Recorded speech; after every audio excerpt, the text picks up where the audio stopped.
You're listening to the Faeries and Folklore podcast by Ronel. I'm dark fantasy author Ronel Janse van Vuuren. With nearly a decade of digging around in dusty folklore books, researching creatures of imagination that ignited my curiosity, I'm here to share the folklore in a nutshell and how I reimagined it for my writing in An Origin of the Fae. This is the Faeries and Folklore podcast. Hi, I'm your host, Ronel Janse van Vuuren. You can just call me Ronel. In today's episode, we're continuing our exploration of the Faery.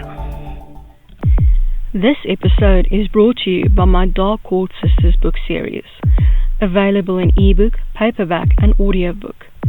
3 sisters, 3 destinies, 3 ways to destroy the world. Go to ronelthemythmaker.com/Dark Court Sisters series for more. You can now support my time in producing the podcast, researching, writing, and everything else involved by buying me a coffee. This can be a once-off thing, or you can buy me coffee again in the future at your discretion. Go to buymeacoffee.com/Ronel to support me.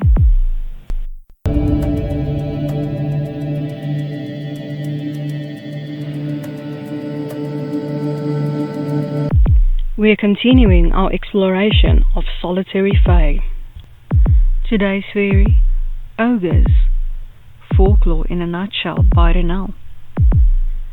Ogres can be found in the folklore of several places, though the one people are most familiar with is the European humanoid one that enjoys eating human flesh.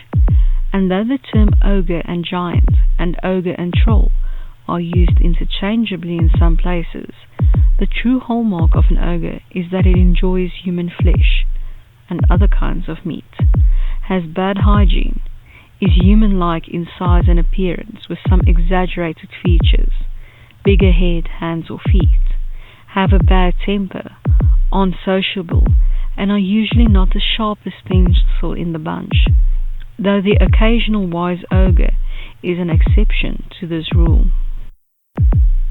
A lot of ogres are seen as being big, not tall and muscled, but more rotund and muscled.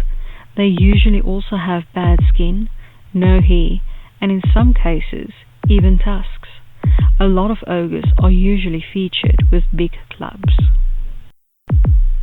And though it is clear that ogres enjoy eating humans, it is sometimes the focus of stories that they prefer eating children, and in some tales, they eat their own.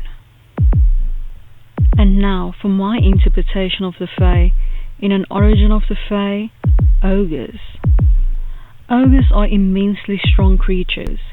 They are taller than most humans, but well muscled to the point of looking out of proportion.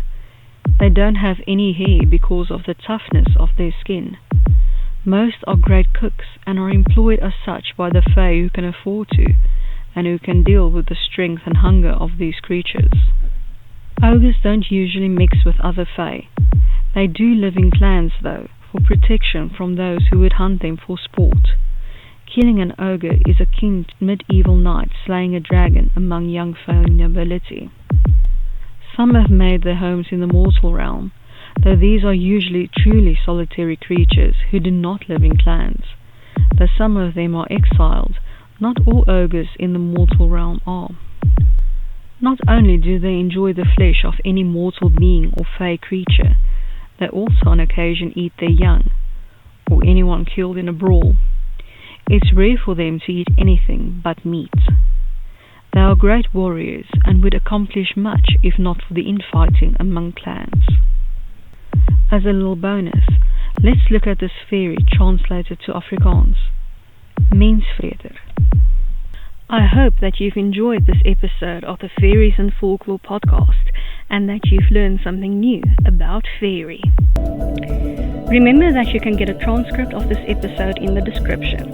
If you're new to the podcast, why not go and grab your free copy of Unseen, the second book in the fairy tale series, on my website, ronelthemythmaker.com. Loads of folklore, magic, and danger await. Take care.